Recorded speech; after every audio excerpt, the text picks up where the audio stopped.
লেবু রুই মাছের কারি। ভীষণ মজার এই রেসিপিটি আজ আমি আপনাদের সঙ্গে শেয়ার করছি।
মাছগুলোকে একটু মোটামুটি হালকা ভেজে নেব। এই মাছটা ইচ্ছে করলে কাঁচাও কষিয়ে রান্না করতে পারে, তবে আমার এই মাছের রান্নাতে একটু হালকা ভেজে নিলে পরে একটু টেস্টি লাগে আমার কাছে, তাই একটু হালকা ভেজে নিচ্ছি।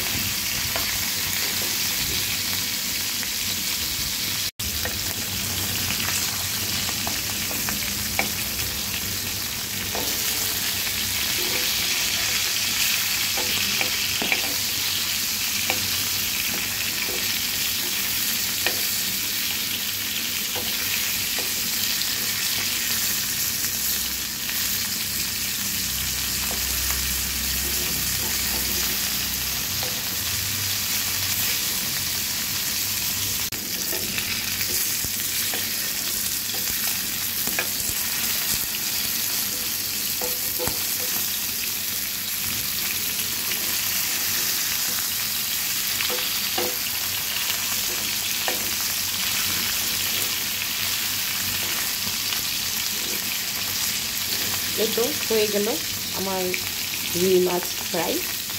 এখন জাস্ট চুলো থেকে নামিয়ে নেব।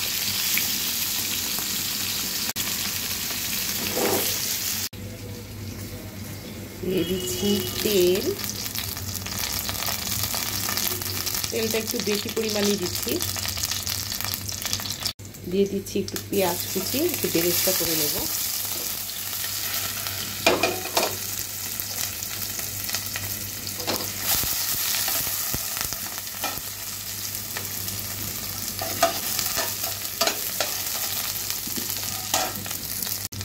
পেঁয়াজ বেরেস্তার মতো হয়ে গিয়েছে। এখন এখানে আমি পেঁয়াজ পাতা দিয়ে দেব।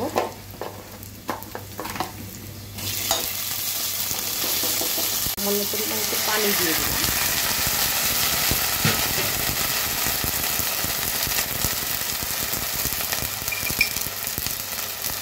দিয়ে দিচ্ছি 1/2 চা চামচ পরিমাণ লবণ।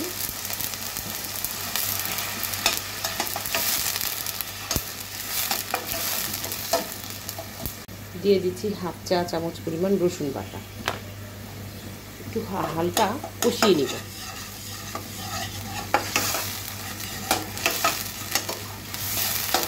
কষিয়ে তারপর আমি যে কাজটা করব, এই যে ভেজে রাখা মাছ, তার মধ্যে আমি হলুদের গুঁড়ো 1/2 চা চামচ,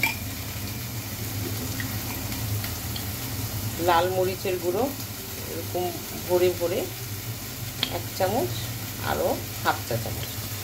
ঝাল ঝাল ভালো লাগবে এটা। এরপর এখানে দিয়ে দিব একটু ধনিয়া গুঁড়ো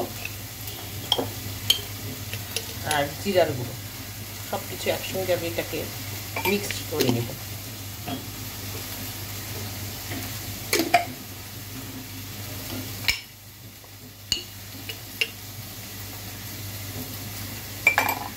জাস্ট এখানে একটু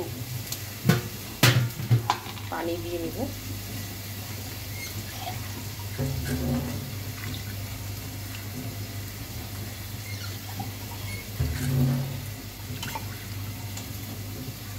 আমি মোটামুটি ঠিক এরকম পরিমাণ করে পানি দিয়ে নিলাম। আর এই যে কষানো পেঁয়াজ রসুনের মধ্যে দিয়ে দিই।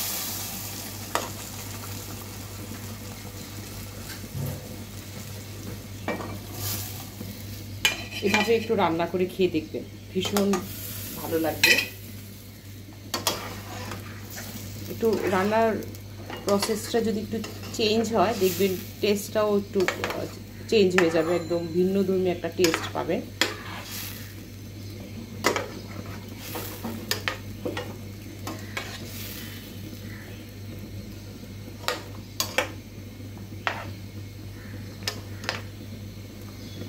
আর কিছু খালি করে রাখা কাঁচামরিচ দিয়ে দিলাম। আপনারা খেয়াল করবেন যে এই রুই মাছের কারি তরকারিটার মধ্যে আমি কিন্তু খুব বেশি পেঁয়াজ ইউজ করিনি, অল্প পেঁয়াজের মধ্যে, কারণ আমার কাছে কাদো কাদো একদম কাদার মতো হয়ে থাকে যে মশলাটা, ওটা ভালো লাগে না এই রান্নাটায়।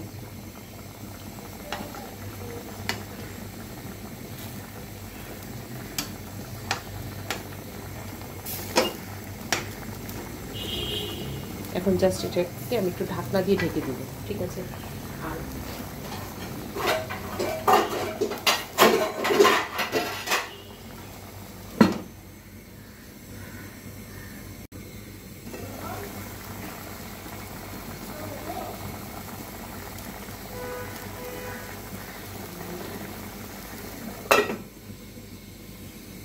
আর এখন আমি একটা নতুন জিনিসের সাথে আপনাদের পরিচয় করিয়ে দিচ্ছি, সেটা হচ্ছে এটা হচ্ছে সিলেটি লেবু।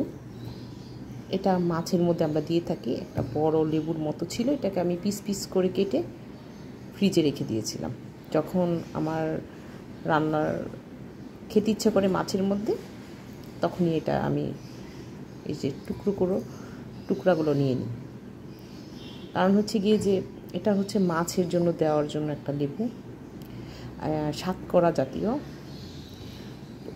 এটা মাংসের মধ্যে দেওয়া যায় না, শুধুমাত্র মাছের মধ্যে। আর এটা দিলে একটা টেস্ট অনেক বেড়ে যাবে। চলুন তাহলে এটা দিয়ে দিচ্ছি।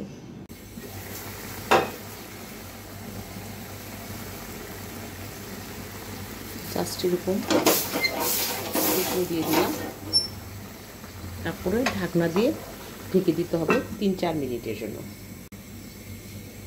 ৩-৪ মিনিট পর একটু ধনে পাতা কিছু দিয়ে দিলাম, আবারও ঢাকনা দিয়ে ঢেকে দিলাম। ৪-৫ মিনিট পর চুলো থেকে আমি তরকারিটা নামিয়ে নেব। এই তো হয়ে গেল আমার দারুণ মজার রুই মাছের কারি।